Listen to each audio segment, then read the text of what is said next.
plaisir pour moi de vous retrouver pour le compte de cette émission Boa Saoud, amis fidèles téléspectateurs. Vous qui nous regardez de partout dans le monde entier, merci Nabino parce que vous avez choisi la RTGA, la Télémonde et ces programmes qui n'est autre que Boa Saoud. Aujourd'hui, nous avons changé de cadre parce que vous avez la biso.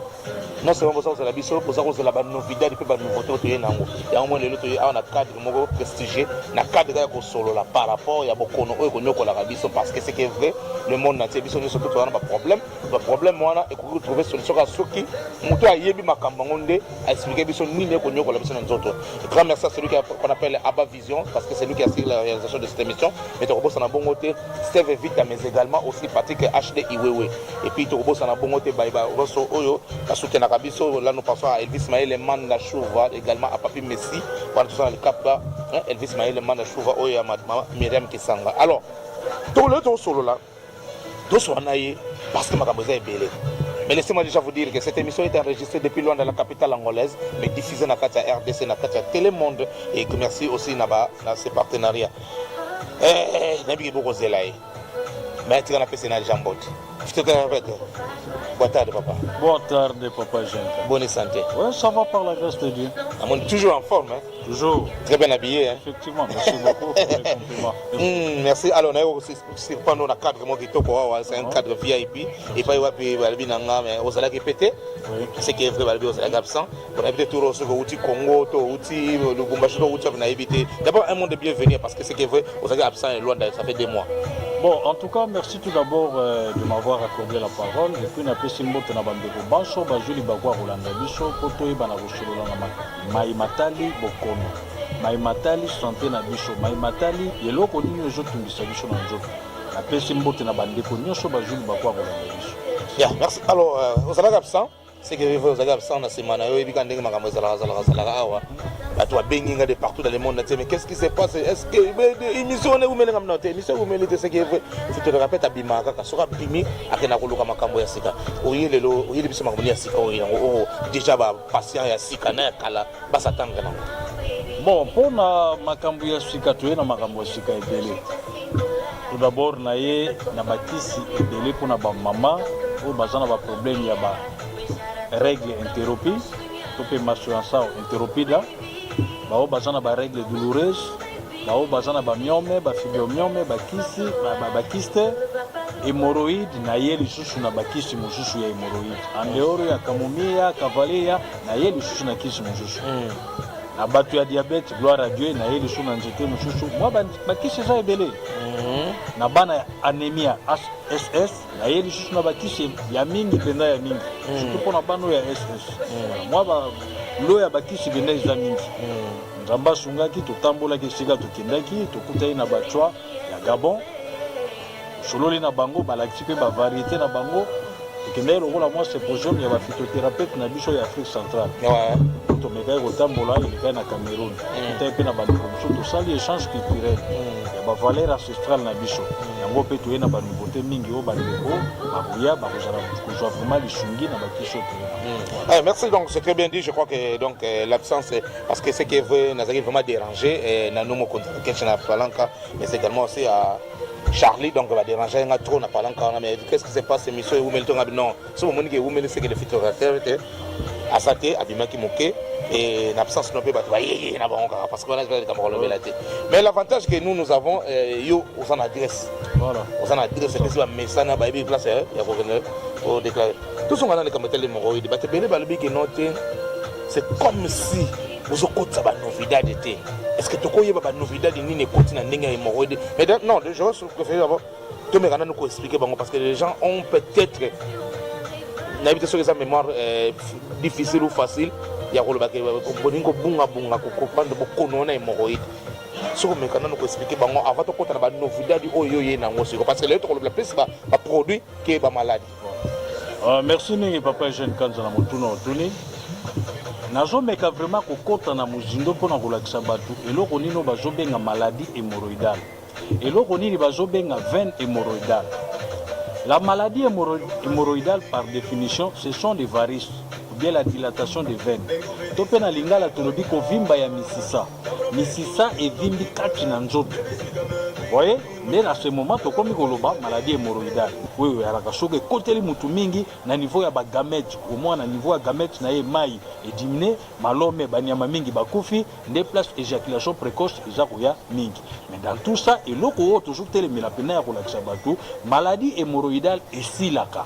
Mais veine hémorroïdale biso nyonso bato tozali bite tovivaka na yango tobotama na yango toza na veine hémorroïdale baveine wana eza misisa oyo ezwaka makila na biso bato kozwa yango na niveau ya se na canal anal na biso mpona komema yango na motema. Mais misisa wana ekomaka malade soko evimbi okomona mutu mosusu na nsima na ye na canal anal na ye to mpe tozobenga na nsima to mpe na anus na ye afavorize bagonflement moko evimbi pembeni oyo tozobenga prolapsus hémorroïdale to mpe thrombose hémorroïdale wana étranglement to mpe oyo evimbaka na nsima wana okomona mutu mosusu akomi kofavorize mosopo ekomi kobima ye na libanda nyonso wana eza nini maladie hémorroïdale. Maladie wana esilaka kaka soko ozwi traitement ya malamu nalobi te ke okende pa ya charlatan po charlatan akokende kobaka yo na biloko ya makasi mosusu kutu na yoki ntango na ye bazoyebisanga ke ye alandisaka mpena molongo ya bato e ala basi ala mibali bino nyonso bolongoli bilamba agumbi bino ye moko mwana mobali aza kobaka bino aza kobaka bino tokomi ntina niveau wana pourquoi yo mpena moto okoyi komitika otika mpe mwasi wana kende tata moko boye abakaka ye c'est vraiment absurde.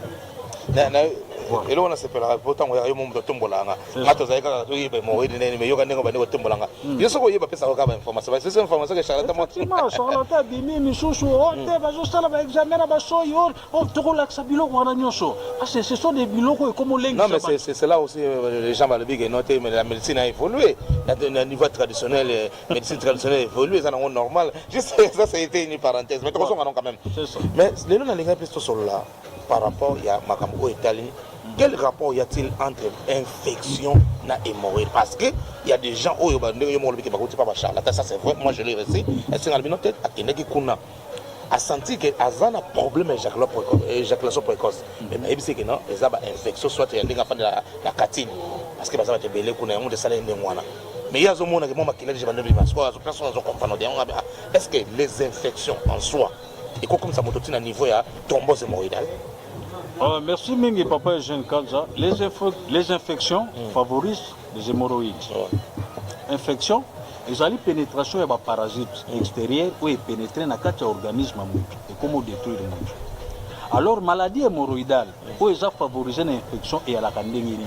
Moto qui ko sala nzongo inene olwa sukola na mai ya zwi papier ya journal alongoli bangenza etikali na sima atamboli journée mobimba yengi londa mobimba fanda gi na vola na salité wana na sima. Vous comprenez? Salité wana o ya sukola ki ta longola gi na papier mais salité ba débris etikali les débris wana tango zo fana na mutoki et ko sala ni ça favorise que les bactéries les lycostés ça ni et c'est dans ce moment d'infection osani et sokota lokola ekokote ko banana mukusa oyoki mutu abandi osala mukusa oyo tozobenga bacommission anal abandi badémangeaison mukusa pena na canal anal na pena anis na ye azokwanza azoka bamikusa azokwanza na excès ya kokwanza wana ekosala nini akozoka ntango ozoki oke kosala toilette lokola mpo oza na constipation bandi koforce makile ekosala nini bandi mpe kotala. Vous voyez, à ce moment-là, les infections, ça favorise les maladies hémorroïdales. Na kokwanzo mkusi sala kio excès ya kokwanza efungolio tango efungolio obandi bebe baka non zwa biloko boy kende fandela elo zwa antibiotique boy tungola yango baka yango biloko nyonso ba charlatan ba koyebi tango bandi kocha plewana o ya mkusi zokisaki e bandi ko sagrafe maladie hémorroïdale musa ya tokotana no ekoya tokena na ka oyo il y a des gens oyo depuis babanda na bomwana parce que moi je me rappelle il y a des gens oyo babanda na procédure normale ya kotongola montant za ba tongola bango après quand ndenge za ba ignorance babandi komela batanga wis ndenge za la kaka po biso ba misoso je me rappelle je sais pas des autres mais ba misoso tomela ba whisky ba sangisa on a ba tétracycline na cadre kaka ya hémorroïde et c'est la kaka té lelo ba komi komela ba biloko ba charlatan et c'est le kaka té est-ce que vraiment en âme et conscience hémorroïde c'est là? Papa Jean Kanza, Naroloba yango, la main dans le cœur, la maladie hémorroïdale est filaka. Malchance na yo pona nos yeux fika ba traité yote. Mais nazo yebisa yo ndeko juli bakwa kolanda nga yeba yango que la maladie hémorroïdale est filaka. mais veine hémorroïdale tozalaka nango na nzoto na biso. Veine hémorroïdale ekotika ko fonctionner na nzoto na yo kaka mukolo oyo batio na kati ya sanduku. Des veines hémorroïdales musala nango esi. Aussi longtemps tu es vivant, veine hémorroïdale ekozala toujours na fonction na yango. Fonction na yango ezali ya kozwa makila na niveau avoir basse pona komema yango na motema. Mais veine wana ekomaka malade. Nde tango evimbi inflammation nango, dilatation nango, nde tokomo benga yango hémorroïde. Topé la maladie hémorroïdale. Je te répète, où tu voyages, n'a pas naïe, les gens naïe. Effectivement. Il y a vraiment tout expliquer public tout le monde entier parce qu'il y a des gens qui nous suivent quand même partout dans les Anamoshinda, il y a les boss statiles qui nous suivent à partir de Moshinda. D'ailleurs, au soleil Makambo, par rapport à Ninango, il y a le directeur Kabas Dike aussi, mais également c'est Papi Toussamba dans Moshinda, je voulais dire.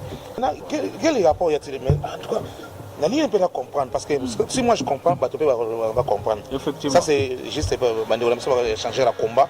Parce que sinon, mais également aussi, il y a une monnaie de Blaise Mavou, c'est pas qu'elle va patron, mais ça, toi, il y a eu l'ambon à 10 000 aspects. Blaise Mavou, c'est ça, il y a eu là. Alors, rapport, on est sur quoi, comment est-ce qu'on a niveau au Vénon, hémorroïde a commis qu'on empêcher. A commis qu'on empêcher ma couple, puis a commis qu'on pense à ma couple. Quel est le rapport? Parce que l'hémorroïde en soi, biso to yebi kezana ndenge ya sima, ndenge zo ba gaz fa tous na ndenge ya sima. Quel est le rapport y a-t-il entre l'hémorroïde, c'est comme on a l'éjaculation précoce et comme on a une impuissance sexuelle? Quel rapport y a-t-il? Parce que l'hémorroïde est un niveau sima. L'impuissance sexuelle au niveau des liboso. Rapport ni les awana. Tout d'abord na rolingana no longolana no eloko wana ki hémorroïde ya na niveau sima. Non, d'habitude, ça, on le dit qu'on je viens. Les maladies hémorroïdales, nous avons deux sortes. C'est. Vous voyez? Nous avons un hémorroïde interne, nous avons un hémorroïde externe. Interne ou un jour, comme avec externe? Non. Voilà, maman là, la maman là, elle n'a pas étudié. La maladie hémorroïdale est interne. Vous voyez? Interne, tant que toujours la maladie hémorroïdale interne, on a dérangé gros intestin, a dérangé colon, a dérangé rectum. Vous voyez? Maladie hémorroïdale, tant que c'est interne, nous avons mutabandi, bafraqué zananjot, mutakomi na asthénie physique, mutakomi na asthénie sexuelle. La maladie hémorroïdale interne, nous avons mutu soka leka kamuki atondi. Maladie hémorroïdale interne, nous avons mutu libumelela ka ba makele le lokola mbula. Maladie hémorroïdale interne, nous avons mutakomi ko favoriser bagage flatulence. Maladie hémorroïdale interne, ndo moni muta favoriser tina sima canal na ena sima efungwami. Vous voyez? Donc qu'est-ce qu'on externe? Maladie hémorroïdale externe. Muta ko banda yango ba symptômes nango mutabani na ko ba mikusi. Na canal anal. Symptômes nango mususu mutabani ko favoriser ba constipation. Symptômes nango mususu mutunzoto bani ko konde. Symptômes nango mususu mutabani ko favoriser ba gaz flatulence. Vous comprenez? Symptômes nango mususu mutu na canal anal na sima bambuma mbuma ebimie pembeni. Symptômes nango mususu si ko ngana lingina yeba. Tant que nous parlons de l'irette, là automatiquement tout ça na ndenga liboso. Voilà. Si ko tant que nous parler sur anal donc là automatiquement tout ça na ndenga sima. Mais quel rapport y a-t-il pour écrire un problème dans le couple? Moi je pense, je vous comprends très bien et là que je ça la moi pas ce sont des termes. Sphincter urétral otozo benga na lingala peni na biso. So a affecté mon ndenge nini? Aza musisa. Tolobaki les veines sphincter aza musisa. Peni pas aka musisa. Yé pas comme malade. Soko maladie hémorroïdale koti mutu mingi ba veine na ena kati dilinaka abenda ka nzoto wana. Canal anal aza pe na sphincter anal. Oyo soke fungwami et favoriser postalité dima. Soke kangami très bien pour mutua na bonne santé. Azape musisa akomaka malade. Pembeni na ye azana ba veine ya mike oyo to bengi les veines hémorroïdales. Vous comprenez? Mais kokonda nzoto ezana rapport kokonda ya nzoto ezoko na bozangi kopesa mwana. Effectivement nazoya kokonda ya nzoto ya mutu ezana bozangi ezana problème makasi. Parce que mutu wana sala limpeza na libumu te mutu wana tungola te libumu za salité akomi na ba manque ya ba appétit. Vous comprenez? A uzana nzoto ndenge ni libumu tout d'abord ya ka salité ezaka ka le eloko mukebo atondi eza moni biloko bonana kutu alete atondi appétit ezala te akoya munene ndenge ni parce que libumu na biso to pe grosse intestin na biso na niveau ya ba colon eza lokola montere mutuka montere mutuka soko eza na nkokoso mutuka utambola te tokwana beso to kosala traité ya mutuka lolenge moko pe nzoto na biso gros intestin na biso soko salité efandi ekunde efandi lisho efandi oyo tungolaka te po koma na rang oyo koma vous aurez toujours les problèmes et surtout na bateau baka na ventre bedonnant vous aurez toujours des problèmes ndo moni alelaka ba problème ya ba douleur lombaire ndo moni alelaka ka nzoto ezonga na kati vous aurez toujours des problèmes. Mais des problèmes, oui, il n'y a pas de problème. Mais de toute façon, c'est des personnes qui ont compris. Papi Messito, Elvis Maïl demande à Chou, va comprendre. Là, nous sommes à Lukapa. Bientôt, nous avons un nom normal. Maman, M. Miriam qui sang, donc, ils ont des questions, tu retournes toujours. Moi, c'est Elvis Maïl demande à Chou. On a comprendre, et c'est juste par rapport à ce que nous avons. Mais, une femme qui a une maladie hémorroïdale, mais elle a une maladie. Vous n'allez pas dire quand même que noter comment on a un principe, surtout quand on a un symptôme, est-ce que l'hémorroïde en soi aussi? Et pour ça que on a une maladie hémorroïdale. Na lobi boy papa, mutuana mama na zoya munene. Aye munene nzoto. Na liboso kuna komi polele. Akomosa ba. Ah donc ça dit chez l'homme nazoya azodimine na sima fungoli na basi azotika evi ya bere akomi polele akomosa ba gaz flatulage malgré ya munene nzoto kuna koma polele akoma na problème ya asthénie sexuelle akoma na problème ya manque ya libido azaka lisu na posa papa te quoi que munene na ye est-ce que vous en esengwa libala? Je pense que non. Vous voyez, il faut traiter la maladie hémorroïdale. Il faut topper ça qui si autre est dans la ville. Pour na kuzongisa nzoto wana ekoma rétrécir nzoto ekoma malamu pour fêter la maladie. Calamité de côté na produit oyo eza parce que c'est Kevin ba isinga pe sur la promotion et par ko yana ndingo yebo donc bo asa ou de surtout donc ba na promotion mais de toute façon to comment on a. La ligne quand même to zoka nini oyo. Est-ce que maladie hémorroïdale et ko ça la pété moi c'est akoma na ba perte blanche belé? Bien sûr, ça sont les infections. Les infections urogénitales, où est continue à niveau, il y a 4 na maman mingi ne favorise la biloko. Et non la maladie hémorroïdale. Ça sont les infections urogénitales. C'est comme ça. Et quel rapport y a-t-il entre l'hémorroïde et l'amium? Parce que vous avez moto akendaki tozo ya mabata ndenge na ndenge moto so noté ngana kendaki parce que na mona bilo zo baloka nga awa mais na comme ko nga te traiter na hémorroïde avant de simba amium. Est-ce que ça a un rapport? Non, le problème c'est quoi? Même surtout que na moderne avant basa la mutu opération batinda kana mutu no katapwal na onyoso bakotinda na mutu no bokene non basa la epirge batungula ina salité bi. Et pourquoi moderne tinda ndengwa? Et normalement, ce qu'on pas avant tout ça, le traitement, il y a myomatose, tout ça, le traitement, il y a myome, il y a la lavage intestinal. Salité, il y a bima. Intestin, c'est la normale. Au tikali pénal normal, au tikali très bien. Au bandit, ce qu'on attaque, c'est quoi, myome. Parce que toujours la variété, qui signe sur le myome. Bien sûr. Bien sûr. Non, pas moi, pas ça, on a bidon. Je suis bidon à la rater. Il faut que qui c'est normal. Oui, il y a mieux normal. Et non, pas bidon, non. C'est pas ça. Alors, tout banda, par rapport à qui c'est hémorroïde, variété hémorroïde aux anneaux, au batulelo, à quoi il y a boire à Saoud, parce qu'on vous reproche aussi qu'il vous a trop cher. C'est ça le problème. Le boire à Saoud, il vous a trop cher. Bon, le problème, moi, on a énuméré dans la bande il y a un adage français qui dit que la santé n'a pas un prix. Ouais. Mais la santé a un coût. Ouais. Le coût de la santé, c'est la mort. Ouais. Maladie hémorroïdale et bomakamutu. Non, là, ça va être bon. Vous comprenez? Là, ça va être bon. Maladie hémorroïdale et bon. Maladie hémorroïdale et bomakamutu. Là, ça va être bon. Prenons l'exemple, il y a Moutazo Sala, hémorroïde sanguinaire. Pour ceux qui sont dans la toilette, sur la fin de la pia, si vous avez poussé salité bima, il y a une salité, mais ma kilande zobi. Vous avez vu combien de litres dans le on a besoin de makila? Bon, les lots n'attendent qu'il n'y a que binis. Tant que aussi ceux qui va vertige et bandio. Na 12 heures posées, il y a le sous-ok, mais salité zobi maté makila on a qu'un des zobi. Est-ce que vous pensez vraiment que Moutouana vous en a longue vie? Na 5 litres à makilo, il y a un zobi. Vous en a longue vie. Vous voyez, je n'ai pas pour la maladie hémorroïdale, les hommes et mamans. Ce qu'il faut dire, Moutouana sont favorisés hémorroïdes sanguinaires. Et ça a un problème, il y a cancer de l'anus.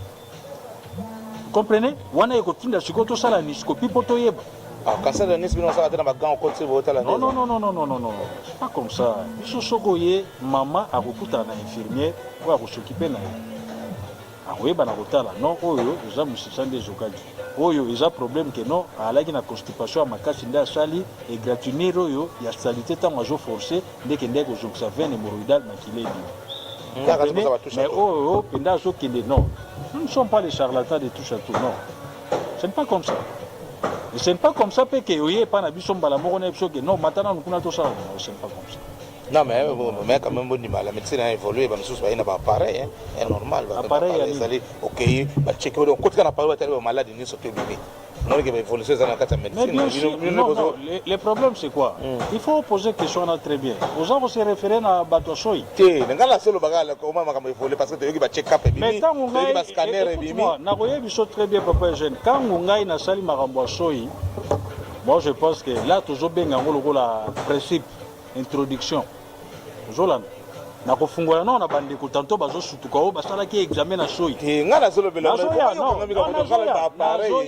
appareil ko to laksa appareil to ba koti mutu na scanner scanner mais tant ba kena mutu ba yebiso ke cha soi na loupe parce que za na ba loupe mi balé na bandi ko fungola appareil wa ndenge ya pongam na sali yango na yebi yango ba te loupe mi balé ya ba loupe ba diamant basala ya na de loupe tozana de lambe ba yebiso zwa soi na yo cha na lambe oche soi na lambe bakochango na moyo bien bakosese yango vous comprenez soi soko ekauki eyaka na basini alors muto oyo kokuta na place wana azo consulter oyo zobanga ye aza na syllabus ya basini nyonso ya basoi ntango asilisi akozwa syllabus atali na lame na yo sini nini oyo ebimi na soi na yo sino eza cercle seke aza na malaria soki eza v te seke olobeli tata na kamama ye na appareil masuba te poni olobeli tata na nini na nzate yokangamika kote non nazoya nanu po nalobi nga nalobi ya des appareils eye nazoya nga nde kolo terrain nazoya na ye sikoyo mpo nalongola bato na ignorance parce que ntango moto azoyoka likambo ya soi azosutuka nango yo moko bwaka soi na yo chango ata na mwa mulangi chango na moi tango kosisa soki ekauki okuta yango ekauki ekozala na basini alors bato wana mpe baa na syllabus parce que moi même j'en ai okolakisa na bato babiloko wana nyonso yali so balingi bayaka na boa saudi bakuta yango bakokuta yango mais wana eza koréduire biso parce que biso soki oye okokuta scanner parce que le monde évolue toya liso na médecine vous avez le scanner vous avez le check-up naza na processus ya laboratoire oyo tokosisa biloko wana nyonso okuta vraiment la bonne c'était juste une parenthèse ngana baka évolution ezali mais na kama neni donc tolingi tozonga so na médecine mpona nini olobeli tata na kama matana na appareil masuba tokoya lisusu te aye na appareil masuba so cheka masuba je viens tokoya te na makambo ya médecine oyo primitif ya soi ya kotia soi na lame mais nga nazoloba kuna te nazokompati yokangamika kote wana ndenge nini c'est ça alingai na tomeka na kolongola eloko wala po tolongola bato ekifoko wala donc c'est que quelque part problème ezate c'est bien c'était juste une parenthèse mais nga nalobela la médecine a évolué. La médecine a évolué aujourd'hui, tout le monde est à un niveau traditionnel, mais quand même des gens ont besoin d'un appareil juste pour nous détecter. Et voilà que des gens touché un point. Mais il y a aussi papa moi qui a comment hier avec ma souba kakapamba. Donc ça dit pour vous dire que papa on a ça traduit ou bien ça modèle traduit. Aza tradi so che masuba ocha na apata masuba wana donc na biso na appareil faut pesa ba bouteille ocha na appareil mon pas biso que note moyenne za boy na yeke bimisa na kamama wana il faut la mona il faut la moni ete moyenne commenter yo zo le blaga oyo moni non wana zo lo ba passe na waki na batu docteur batu moko ba ina soi na bi bo busolinga likambo soi na démontrer bango eloko wana yango na longola na balongola bino mena image te te balongola biloko wana alors revenons à tous on a comme na biso c'est la médecine primitive voilà il y a pas de problème bon merci ça c'était juste une parenthèse tous on a comme na biso mais les loyo il y a des couples au bas de problème et bazo centraliser c'est-à-dire l'autre accuse l'autre accuse l'autre par rapport il y a makamuka mais baza quand même ignorant. Ce que tu écoutes dans mon endroit, c'est une explication. Je suis un phytothérapeute, mais rien qu'en m'expliquant, je comprends déjà qu'il y a des hémorroïdes, mais ils sont ignorants. Mais quand on explique dans le couple, avant de comme un niveau de fête, qui est comme un fête, parce qu'il me dit que non, mon mobile est ma foutre. Mais si on écoute mon mobile, parce que moi, c'est un foutre, à ce moment-là, mais quand on explique, quels sont les signes majeurs avant même bakoma tina niveau ko swana ba miye ba kenote eza ba signe tel mtezo sala ki bazana bien te et ba signe on faut na ba traiter mo ko bazonga bien merci mingi papa jeune Kanza na zo meka ko répondre na bandeko bazana di bakuma be we jote le mela bango mama aza kufunda papa ke papa koma soso Maman, papa azofunda maman que maman comme un kelo. Vous comprenez? Ce sont les accusations. Oui, c'est grave na kacha ba coupe. Surtout en Angola, vous allez rencontrer un jeune garçon qui n'a même pas 20 ans. Mais il a un problème d'éjaculation précoce. C'est dommage. Vous comprenez? Et là, il y a des gens qui ont des bande de tout ce qui a kufunda. Ouais. Ils sont mokoto mizonga nana. Na makambo to koloba na ba symptômes to koloba yo mama landana. Est-ce na makambo na yo zaka na yango? Papa pe yo landana. Est-ce yo po zaka na yango? Maman soko zoka ke na kalishu na posa ya papa te. C'est un problème. Les symptômes. Vous comprenez? Symptômes wana ekozala ya myome, ekozala ya kyste, ekozala ya maladie hémorroïdale. Maman ozomona ke liboso no ekomi polele. Maman ozomona ke koma kobimisa ba gaz liboso, ba gaz flatulence. Ezaka ka fandi boy bemba kuta na papa kaka alinga ya boy ba maman komo bimisa pena ba gaz ebele. Eza ba symptômes ya maladie hémorroïdale. Maman ozo constater que papa kaka na kosimboka ka boy nkelo na nkelo bani kobima. Ba symptômes ya maladie hémorroïdale na ba infection urogénitale. Maman ozo constater que na sima na yo oyokaka mukusa makasi. Ce sont des symptômes ya maladie hémorroïdale. Maman ozoka ke na libumu na nga na yoka loko eloko ezotambola ba makelele ezosala ngai. Ce sont les symptômes ya ba maladie hémorroïdale. Vous comprenez? Oza eloko ya koakize na no papa te. Et pas ina papa. Papa ozomona ke non na yoki posa na mama. Maintenant na komika ka mama simbinga boy malome sa ini. C'est un problème.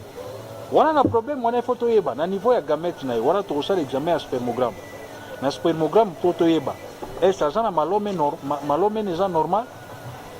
Azana problème ya oligospermie, azana sténospermie, azana spermie. Vous comprenez? Il faut yeba na ba anomalie wana nyos. Est-ce que papa ça n'a pas problème d'ordre psychologique? Parce que mobile pas ko kenda coopération simbité. Maman senge fait. Mais soit quand tu carma kamwana ndenge simbité nzoto nyuso usani erokita. Entre temps ça sali bongo maman qui sait que notre outil va partenaire. C'est ça le grand problème. Tantôt les kamwana zo déranger papa ye moko kaka nda yebi. Ndo moni na lobaka likambu ya feti ça se prépare le matin. Et ça likambu engagement à deux personnes. Au fond d'ici moi si nous c'est que maman Léon n'a pas quoi tout ça la fête. Il y a déjà préparé, il y a pas préparé psychologiquement. On a beaucoup ça la fête malam.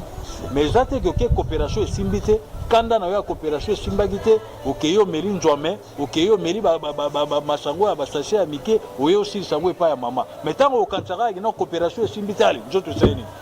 Ekiti. Maladie hémorroïdale. Yo maman na batanga wiso na comme oh te na kendaki na melele pena na mela pena bakita mata na mela pena milangi ata 4 mais osalo loko moko te ozana na maladie hémorroïdale o na no traité oyoka ka mikusa na sima na yo osala ka bagage flatulence ozo constater que nzoto na yo ya kimobali ekomi muke ozana ba problème oyoka na libumu na yo lokola bambula ba makelele ezosala yo ozana ba problème oyoka mutu pasi pamba pamba omona ka ba trouble de vision ozo tokaka pamba pamba ozo lengaka pamba pamba ba crampe na nzoto na yo mobali ba crampe na makolo. Ce sont les symptômes de ma maladie hémorroïdale. Oui, vous savez là. Oh, il y a pour tout ça le traitement. Pour bien na maman, le problème est de shooter aux hommes malades. Donc ça c'était juste mais Nali quand même tout le la parenthèse moi tout le c'est très capital. Ça c'est pour le président Moukefou donc trop nécessaire le président Moukefou mais également c'est la partie matière. Mais également c'est pipi yo mosada donc mission obolinga ngomingi pipi yo mosada o ya mère double et le moto le bela awa maman soit constaté le so tambola est-ce que ya moto ba nga nyokankao bon le problème est ça il faut tout me gara ko solo la likamwana ya nyokankao très bien parce que ngana yiki charlatan ba bi nyokankao po so wa yibi sepe charlatan bo pesa nga échographie ya maman akotaki ba monaki na nyoka na libo exact oyo akaka ono eza nyokaka wana eza makambo moko spirituel so nyokaka mona na c'est ça le grand problème non eza yoko nyama moke tobengaka chlamydia comprenez nde nyama wana nda kende ekoboucher ba trompe ya mwasi aderazaka mingi na niveau ya ba trompe comprenez nous parlons aussi ya ba kyste ovarienne na niveau ya ba kyste ovarienne lokola nyama wana chlamydia aza nyama ozomwa lokola tambolaka nyama moke akufaka na kisi nde mona eloko ote ozana nyoko ezotambola nyama wana babengaki chlamydia vous comprenez ezate ke nyoka moko ya munene spirituel o bacho na libumu non c'est pas ça ezali eloko to ko combattre to longoli salite wana mama ko jonga ba règle ni normal kisho na ye nango ya kael kisho na ye nango ya levitique aussi ça biloko wana mutu ye moko azana nyoka nkao kaka ye moko mutu azana miom oui a ressentir ndenge oui miom a dérange raté miom en soi a dérangé surtout so banodile wana ebimi banodile wana soko ebimi ekomi développé et comme aka ko déranger par exemple soko mama azwi zemi soko nodile alaki mibale ozolanda ou bien alaki miom intramiral et alaki na kati ya utérine mama azwi zemi lokola miom ezo développé evimbi baza mibale de nodile mwana pe aza développé tant mwana azopusana ba fibre wana pe ezosala nini ezopusana ekosala partout les moyens efina mwana sala nini abima ndo moni ye kaka soka azwi zemi 1 mois 2 mois 3e mois zemi sala nini ebimi c'est que il faut tout traiter notre maladie ya miomo kyste nde ederangeaka kyste nde esalaka pasi na des ovaires surtout soka aza na ba kyste bilatéral na des ovaires na ye yango nde ederangeaka miomo aderangeaka te parce que mutu mosusu akodéveloppe miomo ya munene tantôt der cette nodile ya munene penda libume koma munene mayoka ne pas cité masaka na ba problème soka meli makila tango ko bana ko bimsa makila akosala hémorragie ko tozo benga règle même pendant 1 mois pendant 2 mois makila bimaka comprenez différent na kyste voilà et makambo yo aba vision na ebité makambo yo ngana yamba charlatan mo kabisanga bino tenyo kanka wana eza mabepa mama parce que ce que papa va salini na ngofeti yemta melaka ba sperme oh là là yango sala que note mutaka semti donc charlatan non les problèmes to meka kosunga charlatan akosinga mingi toujours baxeler moi connaissance mususu ce n'est pas ça nyo kakao ngafana sa ba recherche mama azana problème ya mai na niveau ya fundu ya Douglas na ye soko mama azana problème ya mai to pasa l'échographie ba trouver liquide na niveau ya Douglas mai wana ezaka malili ndo moni so bakuta na papa malome ya papa soki ebimi ekende kofanda na mai wana yalaka pio akopermettre moyen malome eleka eza te ekokufelaka na mai wana c'est comme ça et non que nyoka moko aza kuna nde amelaka non ça c'est pas ça ça sont les termes bacharlatan bautilisaka mpo ameka kotravailler mutu psychologiquement po azwa ye mbongo na ye ah ouais merci donc à toi Gaylor Lumona donc chauffeur donc je crois que vous en la réponse par rapport à Magamonde va pouvoir concevoir. Alors, docteur Tomani, qu'on s'acheminer vraiment dans la première partie de l'émission d'Abisso, mais quand même, ton va produit, quel genre va produit au Yéna, on peut tout mettre dans signification, on provoque la promotion, va produire ni à maladie ni aux salons. Va produire surtout dans la maladie hémorroïdale, na hémorragie anal. Ouais, hémorragie anal. On va voir que vous arrachez dans non, hémorragie anal. Vous avez combien de hémorragie anal, on a au moins 3000 quoi. 3000 quoi. Voilà. 3000 kwanza on a payé exactement que sur ba komelio recette na yo ba kisi vous achetez les tout. Non. À 3000 kwanza au cours de la peine bon ça va ba komelio tantôt 2 bien 3 hémorragies ya purge. Vous comprenez anal ba komelio 3 hémorragies orales. Dans la première des choses si je comprends. Bon ça va na maboko na se retrouver na 5000 kwanza. Vous avez les droits, bien sûr. Non, on est là pour aider tout le monde. C'est pas possible. Avec 5000 kwanza, tu as 5000 kwanza, tu peux savoir ça la pire, tu peux savoir kumela, tu peux savoir immoration sipo, tu peux savoir immoration pommade. De façon à permettre dans un premier lieu au banana nous traitement, évacuation sanitaire du banane et permettre aux autres à la malade au Lukambo musu ya continuer traitement. C'est comme ça. Nous ne sommes pas là que non mutuaye que non. Moutunios, même Moutoua 2000. Mais c'est pas possible, c'est pas possible. Donc, ça dit ça. Si réellement Baza conscient, Bazolanda va conscient. Même Moutoua 1000 kwanza. Donc, ça comprendre. Même Moutoua Zolanda traitement, qui a un carte de fiche naïe, a une recette naïe, mais na minute on a un bon de sourire, on lui sert. On sert à Moutunios.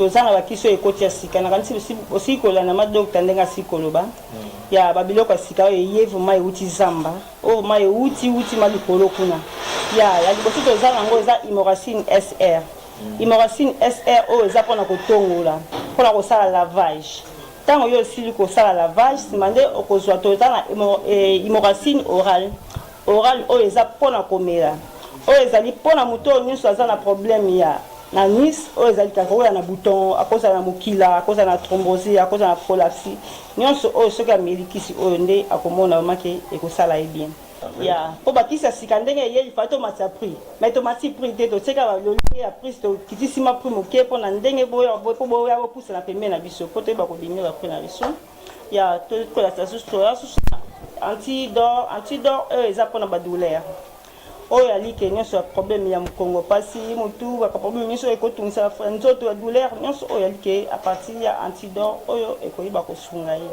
toza mpe na kisi ya gastrite oyo eza mpona motu problème ya estomac oyo motu ali kotungisama na problème ya estomac même esali 5 ans même esali inani oyo 2 ans yaka toza na problème ya toza na gastrite oyo ekosunga yo oyo mpona kitaka yaka toza na kisi ya tension okosalela defrasque oyo ya kisi ya tension eza na 5000 kwanza soki oye na promotion eta 4000 tokoki kopesa ya toza mpe na bapapa oyo baza koloba toujours éléphant ya sika ye ekoti botunaka toujours botuna bamessage émission éléphant ya sika ye kisi oyo ya purge eza na 2000 kwanza oyo ya 2000 kwanza oyo eza toza na hémorrhacine orale oyo eza na 3000 kwanza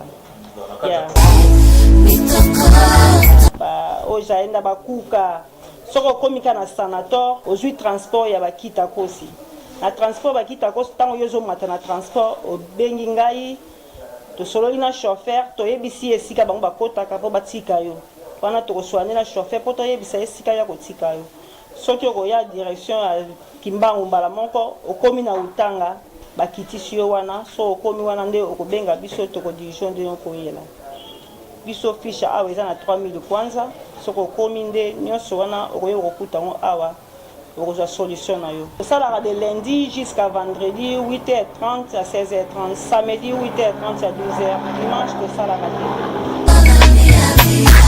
C'est important dans un premier temps dans centre na biso ezalana nous faut na fiche na normalement pour bénéficier na à partir ya fiche ne faut toujours localiser yo à partir ya fiche nous toujours cash na yo à partir ya fiche on n'est pas toujours ça la suivi na yo oye au bandit traitement qui se silitant oya to localiser na consultation papa comment ça évoluer oyo ki ndeni ah non en tout cas fito na yo ki pena très bien mais na zo ke loko boy nga na zo observation na kesha ozo pesa ndenge to bandaki na ndenge tozo continuer eloko yo zo kana kota siko na fiche na yo non eloko bo atika na kisibo ndenge zo ke Charles so eloko bo ça va tout tika na kisibo pesa yo sango wana silitango ko ya to kolanda tina suka muta ko satisfait na besoin ya zana parce que le problème est ça batu balingi ko vivre na nature te batu balingi sous natureza te batu balingi sous ko zonga na ba valeur ancestrale na biso te batu balingi kaka ba bio balingi kaka ba biloko ya na ba produits chimiques batu balingi ko lia bio te.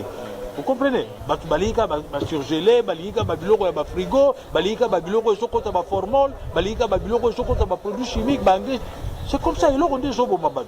Mais tozonge la Congo, tozonge la bokoko, tozonge la biloko ya biso ya mpimbo. Ba mama na biso ba ndeko kolamba pondo acheka ka mukubi. Mais bozo lia pondo na bazo pondo so bela bozo ki na quartier so en tout cas maman na biso bena pondo wala to lia pondo.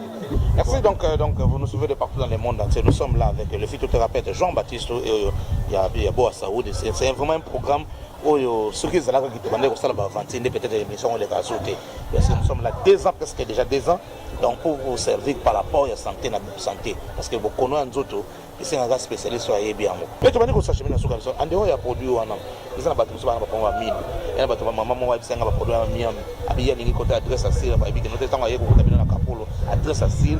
Miam ma taille déranger nini abando ya ne parce que est-ce que vous en a produit miam est-ce que vous en a produit mine est-ce que vous en a produit comment on appelle ça ba hernie et tout ba produit on a nyonso zolo ba maladie otangi tuzana nazana hernie machine kuna bato bana problème ya hernie hernie wana zolo bana lolenge na nyonso hernie ya ligne blanche hernie inguinale hernie testiculaire na ba hernie ya lolenge nyonso on se télévision zangonga tukutanga ba hernie wana nyonso tuzana kisi nango hernie machine salité efandaka na gros intestin na biso ebimisaka ba substance corrosive wana infectaka makila na biso soko infecté makila e mataka ndo moni soko e mati e ko bebisa même ossature dentaire ya mutu nde mutu pa ikari dentaire banyama pa ebima soko e mati mutu abandi ba problème nasal nde pa sinusite yaka ndo moni mutu abandi ko favoriser maladie ya matoi ndo moni mutu na miso lokola banyama ezosala ye eza kaka ya manque ya lavage intestinal parce que ba substance corrosive on attend ebimaka infectaka makila na biso.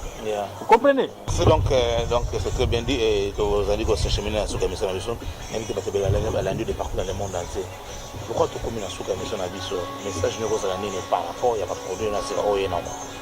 Bon, par rapport na produit oyo na ye nango ya sika nazobenga na bandeko nyonso nayebi ke otamboli mingi nayebi ke tantôt ozwaki traitement okataki na nzela n'allez pas chanter que non nazwi succès te na makambo nayelaki yaka na oto expérimenter produit wana vous comprenez parce que nayebi ke bakomi kofaire chanter oyo ke non nakendaki kuna batraite ngai na bato moko bayebo te tozalaka mpe na médecine alternative ozomona oyo nalobaki au départ ke non bato bazosutuka mpo basali examen na soyi ndenge bato bazoyebisa ngai bapesi ye babiloko moko bacomprime oyo basali na bafruit oyo basali na babiloko alimentaire wana ça fait partie ya médecine alternative oyo tobandaka koaplike après tosalaka yango nasalaka étape wana soko na sisi mutu traitement na ye nde na kopesa ye babiloko wana seke moto asutuka te boya boexpérimente nanu bakisi wana vous comprenez eya na bagene olokende okende komela viagra omela kifaro te yaka bapesi oyo osali traitement hémoroïdal esili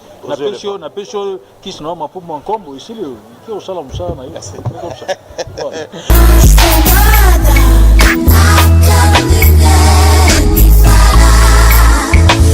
Jesus, namorado.